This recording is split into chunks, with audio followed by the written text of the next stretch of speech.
우리에게 주시는 말씀입니다. 마태복음 11장 20절에서 30절입니다. 우리 교독하겠습니다. 예수께서 권능을 가장 많이 행하신 고을들이 회개하지 아니하므로 그때 책망하시되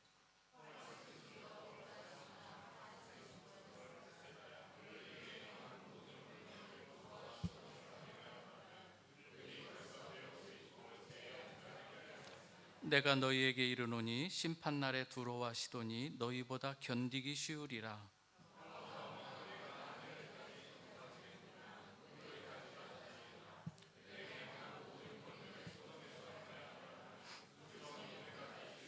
내가 너희에게 이르노니 심판날에 소돔 땅이 너보다 견디기 쉬우리라 하시니라.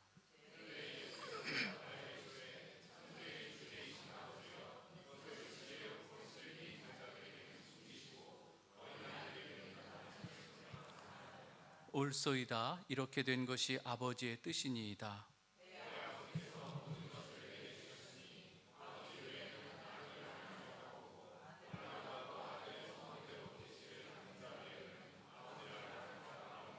수고하고 무거운 짐진 자들아 다 내게로 오라. 내가 너희를 쉬게 하리라.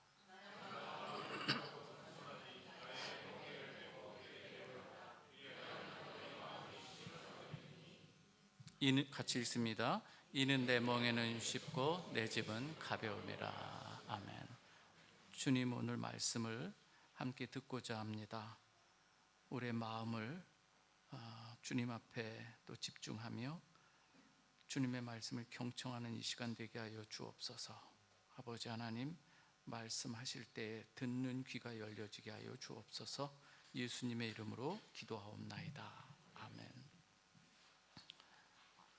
지난주에는 우리가 주님께서 귀 있는 자는 들을지어다 이렇게 말씀하신 그 부분을 가지고 함께 말씀을 들었습니다. 피리를 불어도 춤추지 않고 슬피 울며 애곡해도 가슴을 치지 않는 이 세대의 모습들, 이 모습을 이야기하면서 우리 주님께서는 이어서 말씀하시기를 세례 요한이 와서 회개의 메시지를 선포해도 거기에 가슴 치는 사람이 없다는 거고, 우리 주님께서 천국 복음으로 오셔서 정말 하나님 나라의 기쁜 이 소식들, 그걸 전할 때에 많은 사람들이 그 앞에서 기쁨으로 춤추는 이 모습들이 없는 반면 오히려 세례 요한을 귀신 들린 자다 이렇게 이야기했고, 예수 그리스도를 향해서는 먹기를 탐하고 포도주를 즐기는 자다, 세리와 죄인들의 친구로서, 여러분 세리와 죄인들의 친구라고 하는 같은 부류라고 하는 거예요. 그렇게 왜곡하고 조롱하는 이러한 이 모습들이 있었죠. 하나님의 말씀을 그렇게 증거해도 사람들의 마음이 그렇게 변하거나 그리고 그 앞에 말씀 앞에 순종하는 모습이 많이 없었다는 것을 지금 이야기하고 있는 거죠. 한 가지 여러분에게 한번 말씀을 던져봅니다. 한번 우리 잠깐 생각해 보십시다.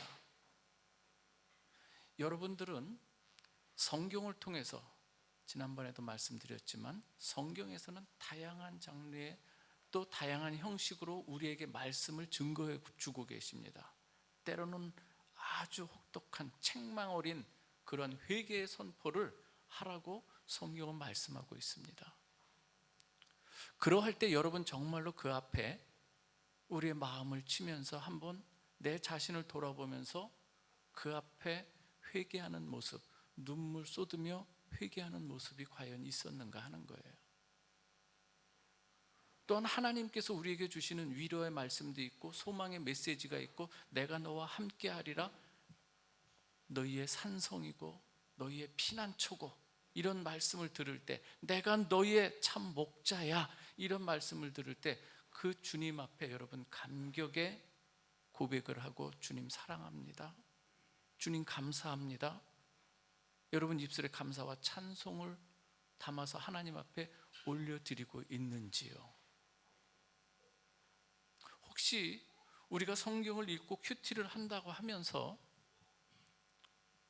오늘 여기서 주님께서 안타까워하면서 이 세대를 무엇으로 비유할까 하면서 우리를 향해서 말씀하신다면, 우리 교회 공동체를 향해서 말씀하신다면 우리는 과연 어떻게 반응해야 될까? 오늘 본문은요, 오늘 저는 30절까지 읽었지만 24절까지 말씀을 전하고 다음에 또 이어서 전하고자 하는데요, 오늘 24절까지는 예수 그리스도께서 권능을 가장 많이 행하신 이 고울들이 회개하지 않음에 대해서 헛된 책망을 하시고 돌아오라 지금 외치시는 그러한 이 마음을 담고 있는 거예요. 속히 주님께로 회개하고 돌아올 것을 우리 주님께서는 마음을 담아 이야기하는 그 의미가 여기에 담겨져 있다는 것이죠. 여러분, 예수 그리스도께서 이 공생의 기간에 오셔서 놀라운 이 표적 기사를 베풀어 주셨어요. 근데 이것은 의미 없는 그냥 단순하게 놀라는 이 병고침, 그리고 물결을 잠잠케 하고 무리를 걷는 여러 가지 이 표적들이 있는데, 여러분, 이것을 우리 주님께서 행하시는 목적이 있어요. 그리고 사람들에게 와서, 그리고 문둥병자를 치유하시고 가버나움 백부장의 그 하인을 고치시고 걷지 못하는 자를 걷게 하시고 보지 못하는 자의 눈을 열어주시고 듣지 못하는 자, 입이 어눌한 자의 입을 열어주시는 우리 주님의 이 놀라운 이 표적 행하시는 목적이 무엇이냐 하는 거예요. 그것은 다름이 아닌 거예요. 우리 주님께서 내가 바로 구약에서 그토록 예언했던 그 메시아가 바로 나야, 이것을 주님께서 보여주시는 거예요. 그런데 사람들이 주님 앞에 나오면서 정말로 주님께서 이 원하시는, 주님께서 참 메시아 되심을 드러내실 때에 그 앞에 나와 엎드리고 정말 주님을 경배하고 그 예수를 나의 주와 그리스도로 고백하며 이전에 주님을 모르고 하나님과 멀어진 그 삶에서 돌이켜서 주님 앞에 나와서 엎드리는 것, 이것이 바로 주님의 통치와 다스림이 우리에게 임할 때에 거기에 우리가 아멘으로 들어오는 것, 이것을 우리 주님께서 원하시는 거예요. 그런데 사람들은 어떠한 모습이었는가 하면은요, 내 필요는 알아요. 내가 몸이 낫고 싶어 하고 내 부족한 부분을 채워주는 것, 주님께서 능력으로 권능을 행하시면서 그걸 원하는 이 사람들의 이 욕망, 욕구는 있단 말이에요. 그런데 그 앞에 사람들이 그런 것을 체험하면서 그 예수 앞에 진정으로 예수님 당신 나의 주, 나의 하나님이다, 그렇게 엎드리는 사람들이 얼마나 있었는가 하는 거예요. 특히 본 나라 자손들, 이스라엘 백성 가운데 이러한 모습이 얼마나 있었는가 하는 거예요. 거의 그렇게 고백하며 나온 사람들은 이방인들이었고 백부장이었고요. 이러한 모습에 우리 주님께서는 매우 안타까운 모습을 갖고 있어요. 오늘 여기서도 본문은 예수께서 권능을 가장 많이 행하신 이 고울들이 전혀 그 주님을 고백하지 않고 회개하지 않음에 대해서 책망을 하는 것이죠. 주님께서 이렇게 표적을 행하시는 이 의미 가운데서는 예수 그리스도께서 마치 창조자 하나님과 같은 분임을 드러내시는 거예요. 어그러진 이러한 모든 부분들, 혼돈과 공허와 이 어둠 가운데 있었던 이 모든 부분들을 예수 그리스도께서 오셔서 하나하나 다시금 그것을 바로 세워가시는 이 모습이, 창조자 하나님께서 온 만물을 창조하셨을 때 이제는 인간의 죄로 말미암아 어그러졌던 부분을 다시금 우리 주님께서 그것을 새롭게 열어주시고 세워주시는 이 모습이라고 하는 거예요. 그러면서 우리 주님이 하나님과 같으신 분이고 참 메시아 되시는 것을 끊임없이 보여주시는 거예요. 그런데 사람들의 초점은 그 예수의 포커스를 잘 못 맞추고 있다고 하는 거예요. 오히려 통치자로 오시는 그 예수 그리스도 앞에 마땅히 엎드려야 됨에도 불구하고 오히려 그 예수를 죽여 없애려고 하는, 왜 그럴까요? 어둠이었던 자신이 드러나기 때문에 그래요. 빛으로 오신 예수 그리스도로 말미암아 자신의 그 모습들이 드러날 때에 그 빛을 꺼버리려고 하는 이러한 교만한 마음들이 있는 거예요. 받아들이지 못하는 거죠. 오늘 한번 마태복음 11장 21절에 보면은 거기에 많은 권능을 행하였는데 그것을 회개하지 않는 이러한 모습들, 저는 오늘 이 자리에 있는 여러분들에게도 하나님께서 놀라운 은혜를 많이 베풀어 주셨고 그것을 경험한 여러분들인 줄 믿습니다. 그 가운데 우리는 어떠한 삶을 살아야 되는가 하는 것인데요, 오늘 여기서 귀는 있으나 듣지 못하는 이러한 이 모습들이 너무나도 많았는데요, 한번 21절 같이 한번 읽어볼까요? 시작.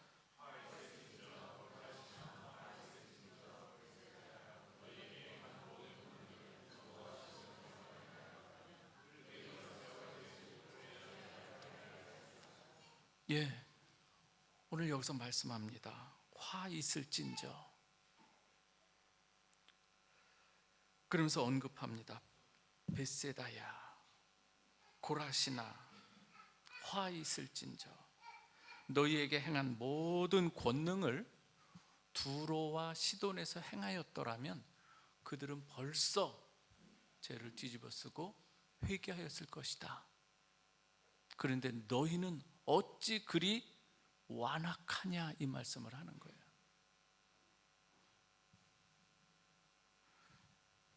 두로와 시돈은 구약에서 패역한 대표적인 도시거든요. 그 고라신, 벳세다, 또 가버나움의 완악함을 강조하기 위해서 구약에서 아주 패역한 도시들 그 언급하면서 그들도 내가 만약 그들에게 다가가서 이런 권능을 행하였더라면 그들은 벌써 회개했을 거다. 너희들에게는 이 많은 것들을 보여주었어도 어찌 그리 돌이키지 않느냐, 이 말씀을 하고 있는 것이죠.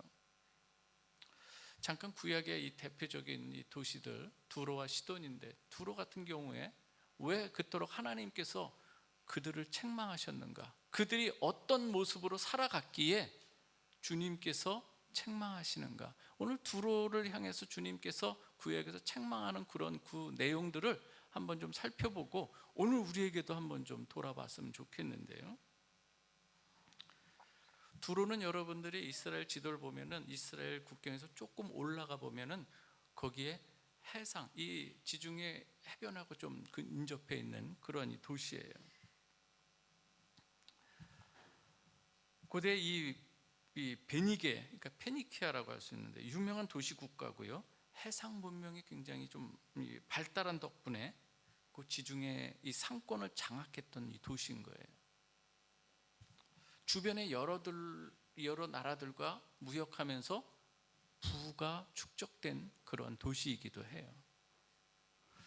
그러다 보니 부가 쌓이고 물질이 넉넉하면 여러분 삶이 오히려 하나님께 감사하고 더 경건한 모습으로 나아가는 모습이 아니라 어떻게 흘러가는 거, 여러분 어떻습니까? 오히려 그들의 모습은 부에 대한 탐닉이 더 극대화됩니다. 수단과 방법을 가리지 않고 물질과 돈 지상주의로 그들의 이 생각들이 다 거기에 사로잡히게 되는 것이죠. 무절제한 삶이 나타나요. 돈이 있고 또 여유가 있을 때 나타나는 이 모습들인 것이죠. 타락한 이 백성들, 인간들의 이 모습 가운데 나타나는 것이 많은 이 부패와 타락, 성적인 이러한 이 행음들이 거기서 일어나게 되죠. 두로와 시돈의 비극은 나의 부와 번영과 이익을 위해서는 인간의 소중한 가치와 모든 정신, 지켜야 할 지조나 정조나 이거 다 필요 없는 이 상황이 돼버리는 거예요. 이뿐만이 아니에요. 두로와 예루살렘과의 이 관계가 있었는데요, 두로라고 하는 이 도시는 아까 말했던 해상 무역로가 발달했던 그러한 도시예요. 반면에 예루살렘이라고 하는 이 도시는 육지에서 이 중동 지역에 굉장히 중요한 요충지, 교통의 요충지고 무역의 요충지, 그 지역의 아주 특성이 장점이 있었던 곳인데요. 두로는 그 해상로를 장악을 하고요. 예루살렘은 육지의 이 교통 요지를 차지하고 있었습니다. 그래서 이 예루살렘을 그 당시에 어떻게 일컬었는가 하면은 상업과 이 교통의 중심지로 사람들은 예루살렘을 만민의 문 이렇게 표현을 했어요. 뭐라고요? 만민의 문이라고. 왜? 그를 통해서 많이 교역을 했기 때문에 그렇습니다. 하나님께서 그런데 에스겔 선지자를 통해서 두로의 악한 모습을 하나 지적할 때 이러한 표현을 쓰는 것을 보게 되는데요. 에스겔 26장 2절에서 3절입니다. 한번 같이 읽어보겠습니다. 시작.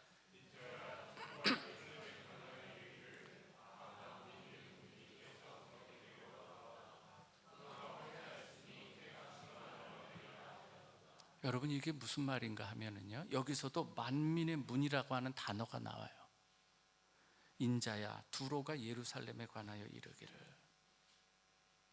아하, 그러니까 두로라고 하는 그 지역 사람들이 예루살렘을 향해서 야, 만민의 문이 깨어졌다 이렇게 얘기를 한다 얘기예요. 이게 무슨 말인가 하면은 예루살렘이 바벨론에 의해서 멸망을 당하고 거기서 침략을 당해서 무너지는 이 상황 가운데서 두로가 보는 거예요. 만민의 문이 깨어졌다. 그러면서 그들은 속으로 무엇을 생각하는가 하면은 해상 무역뿐만 아니라 이 지상에서의 모든 것을, 그러니까 타인의 불행을 나의 행복으로 지금 삼고 있는 거예요. 예루살렘의 몰락을 자신들의 무역로를 확장하여 이익을 볼 수 있는 좋은 기회라고 여기는, 그리고 좋아하는 이 모습인 거예요. 그걸 누가 보고 계세요? 하나님께서 보고 계시는 거예요. 타인의 불행을 이용해서 이익을 챙기려고 하는 이 행위, 더 적극적으로는 자기의, 요즘 말로 말하면 자기의 유익과 출세를 위해서 이웃의 아픔, 더불어 살아가야 될 우리 이웃들과 함께 살아가야 될 이 이웃들의 못질과 상관없이, 그들이 아프거나 상관없이 나만 잘 되면 되는 거예요. 그게 두로의 죄악이다. 주님께서 짚으시는 거예요. 어떻습니까, 여러분? 돈 있고 힘 있고 권력 있으면 약한 자들을 얼마든지 짓밟고 살아가는 이 시대의 모습과 다를 바가 없지 않습니까? 주님 당시, 세례 요한 당시에서도 헤롯 안디바, 헤로디아와의 이 부적절한 관계, 돈과 부와 명예를 위해서는 상관없어요. 다른 가족이 무너지고 가족이 파탄나도 상관없어. 나만 살면 돼. 나만 올라가면 되는, 1등만 기억되는 더러운 이 세상. 여러분, 의미가 있지 않습니까? 난 그 코너가 역설적으로 굉장히 우리에게 던지는 메시지가 있다고 생각해요. 비록 코미디한 표현이지만요. 책망하는 세례 요한의 말을 듣고, 이건 하나님의 말씀을 통해서 주시는 거라고 생각하는데요, 회개는커녕 세례 요한의 목을 쳐서 참수시켜버리는, 죽여버리는 그런 것이 주님 당시 세상의 모습이라고 하는 거예요. 아무리 얘기를 해도, 아무리 회개에 그거를 얘기를 해도 귀가 있어도 듣지 못하는 그러한 이 모습들이 주님 당시의 사람들이라는 거예요.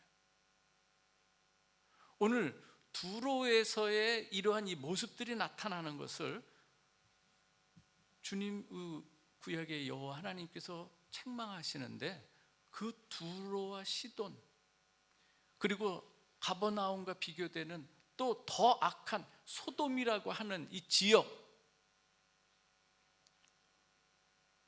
부패의 극을 달리는 그러한 곳에서, 그러한 곳도 내가 만약에 너희에게 베푼 권능을 행하였다라면 회개하고 돌아왔을 것이다, 이 말씀을 하는 거예요. 그만큼 어떻단 얘기예요? 완악하고 완악하다는 얘기예요. 주님 당시에 그 고라신과 벳세다, 가버나움이 그렇다는 얘기예요. 오늘 한번 또 생각해봐. 우리의 삶으로 한번 또 적용을 해본다면 그때보다 우리는 어떨까요? 더 선해졌을까요? 돌아보자는 얘기인 거예요. 사랑하는 우리 성도 여러분, 그릇된 욕망이 우리를 사로잡으려 할 때 정신을 차리고 회개하고 돌아서야 되는 줄 믿으시기 바랍니다. 지체하지 마십시오. 오늘날 우리 시대 역시 막장 드라마 같은 일들이 얼마나 많이 일어나는지 모릅니다. 회개의 말씀이 선포될 때 여러분, 가장 지혜로운 것은 여러분 스스로가 하나님의 말씀 앞에 서야 돼요. 그리고 하나님이 말씀하실 때 그 말씀으로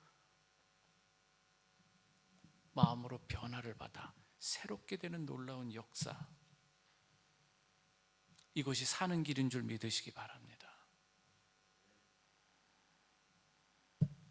23절에서 이 가버나움의 교만함에 대해서 내가 하늘에까지 높아지겠느냐, 음부에까지 낮아지리라 말씀하세요. 이 시대의 모습이 얼마나 교만한지 몰라요. 저는 예수를 잘 믿으십시오 그러면은 전하는 사람이 민망할 정도로 참 여기서도 참 쉽게 들어요. 흘려 듣고 제거 사람들뿐만이 아니에요. 우리 한국 사람들, 제가 한국어로 얘기해도 알아듣지 못해요.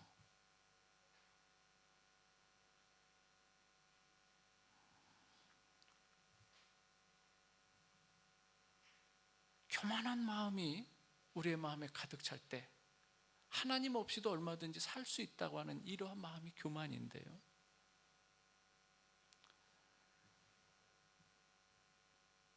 복음의 이 시급성을 잘 알지 못하고 있습니다. 얼마나 중요한지도 모르고요. 네게 행한 모든 권능을 소돔에서 행하였더라면 소돔 사람들은 회개하고 돌이켜서 멸망하지 않고 오늘 그대로 있을 거다, 이 말을 하고 있어요. 여러분, 소돔, 교만한 소돔, 어찌 보면 사해 밑바닥에 가라앉아 있는 그런 도시가 된, 그러나 그보다도 더 악한 모습이 오늘 본문에 나오는 가버나움이었다고 하는 거예요. 가버나움에서 얼마나 우리 주님께서 많은 이 권능을 행하셨습니까, 여러분?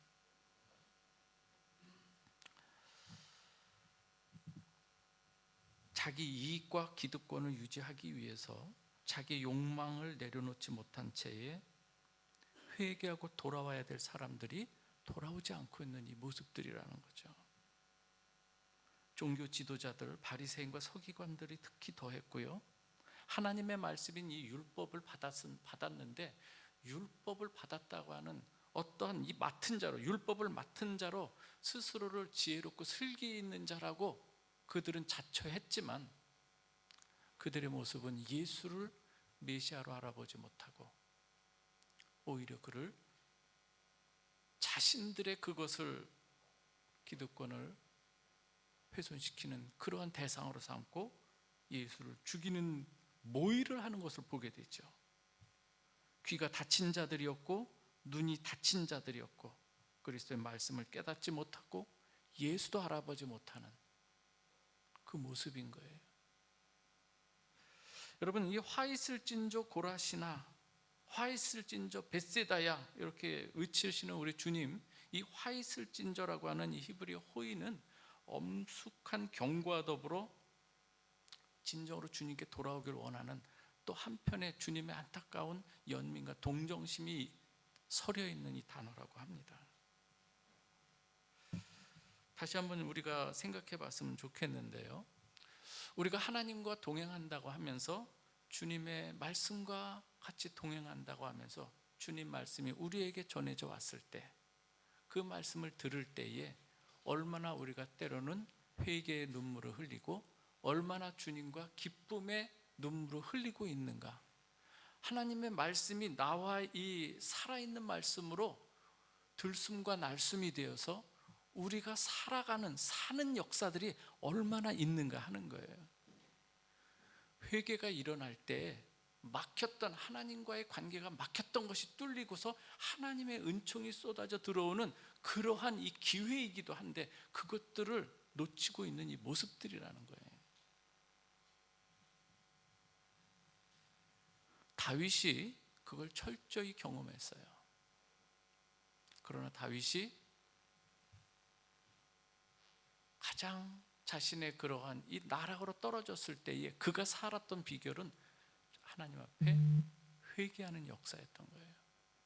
회개할 때 그가 다시 살아나게 된 줄 믿으시기 바랍니다.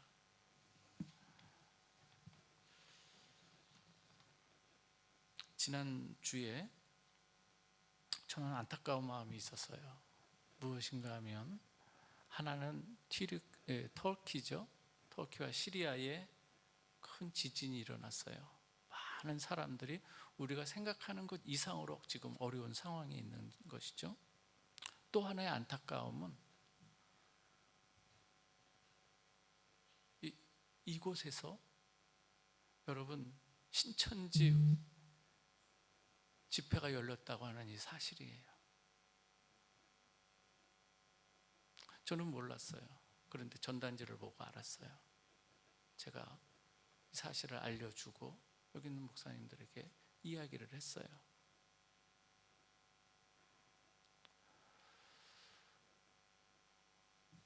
와봤어요. 저는 좀 어둡게 하고 모임을, 집회를 막 뜨겁게 모임을 가져요. 가득 찼어요. 저는 그러면서 생각해 봅니다. 이단들이 어떠한 일들을 이렇게 할 때 많은 사람들이 적극적으로 호응하는데, 정작 우리 성도들은 하나님의 말씀에 대해서 함께 모여 기도하자 할 때 과연 얼마나 모이는가? 저는 참 안타까웠어요. 정말로. 어떻게 이런 집단에서 하는 모임에는 그렇게 많이 가는데. 여러분, 말세의 징조와 말세를 살아가는 사람들의 특징을 가만히 조금 말씀드리면 이렇습니다. 마태복음 24장 5절에서 7절인데요. 많은 사람이 내 이름으로 와서 이르되 나는 그리스도라 하여 많은 사람을 미혹하리라. 난리와 난리 소문을 듣겠으나 너희는 삼가 두려워하지 말라. 이런 일이 있어야 하되 아직 끝은 아니니라. 민족이 민족을, 나라가 나라를 대적하여 일어나겠고 곳곳에 기근과 지진이 있으리니 이 모든 것은 재난의 시작이니라. 이러한 것이 말세의 어떤 징조라고 하고요. 말세에 그러나 사람들의 반응은 어떠한가? 누가복음에서는 이렇게 기록을 합니다. 17장 27절에서 30절이에요. 한번 같이 읽어보겠습니다. 시작.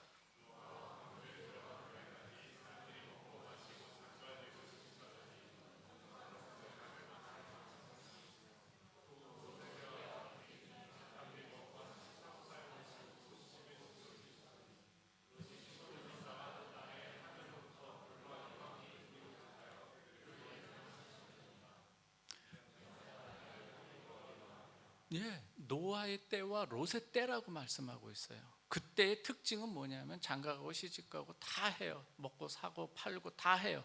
그러나 단 하나가 없는 게 뭐예요? 하나님의 말씀에 대해서 관심하지 않는 거예요. 반응하지 않는다는 얘기예요.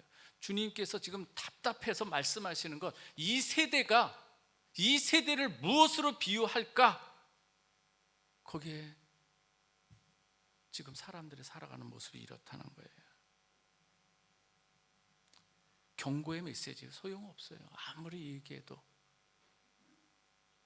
베드로 사도도 베드로후서 3장에서 말세의 특징을 말합니다. 그것이 무엇인가 하면 자기의 정욕을 따라 행하며 조롱하여 이르되 주께서 강림하신다는 약속이 어디 있냐?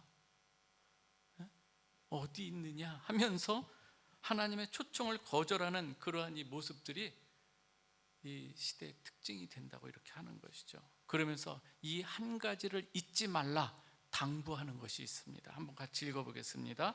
베드로후서 3장 8절에서 13절 시작. 사랑하는 자들아, 주께는 하루가 1000년 같고 천년이 하루 같다는 이 한 가지를 잊지 말라. 주의 약속은 어떤 이들이 더디다고 생각하는 것 같이 더딘 것이 아니라 오직 주께서는 너희를 대하여 오래 참으사 아무도 멸망하지 아니하고 다 회개하기에 이르기를 원하시느니라. 믿습니까, 여러분? 회개할 때예요. 회개할 때라는 거예요. 회개함과 아울러 어떤 사람이 되어야 마땅하냐? 거룩한 행실과 경건함으로 하나님의 날이 임하기를 바라보고 간절히 사모하라. 이것이 사도 베드로를 통해서 우리에게 주는 말씀인 것이죠. 여러분, 참 회개라는 것 어떠한 것인가 하면, 이 진정한 회개는 그냥 단순한 잘못을 뉘우치는 게 아니에요. 내가 잘못해서 실수를 하고 넘어져서 이걸 떨어뜨리고 깨뜨리고 이런 거, 아 내가 너무 경솔했구나 이러면 안 돼야지, 돌이키는 이런 정도가 아니라는 얘기예요. 윤리적 도덕적인 어떤 그러한 이 부분에 있어서도 우리 성경은 굉장히 강조하죠. 그러나 중요한 것은 무엇인가 하면은요, 단순한 잘못에 대한 뉘우침 정도가 아니라 진정한 회개는 여호와 이 하나님 그리고 주님께로 돌아오는 게 회개인 것을 믿으시기 바랍니다. 가룟 유다도 뉘우칠 줄은 알았어요. 아 내가 이거 잘못된 것이구나. 그래서 들어도 은도 성전에 던지고서, 그러나 주님께로 나온 것이 아니라 어디로 갔어요? 자살했어요. 이건 잘못에 대한 뉘우침, 이건 회개가 아니라는 거예요. 회개는 자신의 그 모든 것을 뉘우치고 어디로? 탕자가 잘못을 뉘우치고 아버지 품에 안기는 것처럼 주님께로 돌아와 주님 품까지 안기는 것, 이것이 회개인 줄 믿으시기 바랍니다. 회개는 주님께 나오는 게 회개해야 되는 거예요. 예수를 나의 왕, 내 삶의 주인으로 삼고 그 다스림 가운데 하나님의 백성, 이제는 주님의, 이전에는 내 마음대로 살든지 아니면 누구의 종노릇이 되어서 내가 살았었는데 이제는 저는 주님의 백성입니다. 주님은 나의 주, 나의 하나님이십니다. 주님 말씀하시면 제가 순종하겠습니다. 여기로 나오는 게 회개라고 하는 거예요. 그리고 하나님 기뻐하시는 자녀된 모습으로 마땅히 맺어야 될 이러한 열매를 맺으며 살아가는 것이, 회개의 열매를 맺으며 살아가는 것이 진정한 회개라고 하는 것, 여러분 기억하시길 주님의 이름으로 축원합니다. 하나님께서는요, 회개하고 돌아오는 자를 기뻐하시는 거예요. 너무 기뻐하시는 거예요. 누가복음 15장에 나오는 이른 양, 그 세리와 죄인들이 주님 앞으로 나올 때, 그래서 주님께서 식사하는 거예요. 근데 이 주님의 기쁨을 모르고 이 바리새인들은 세리와 죄인들과 어떻게 식사를 하느냐, 그런데 주님은요 그게 너무 기쁜 거예요. 그들이 회개하고 돌아오는 게 너무 기쁜 거예요. 우리도 이렇게 회개하며 주님 앞에 나올 때에 주님께서 기뻐 받으시는 줄 믿으시길 바랍니다.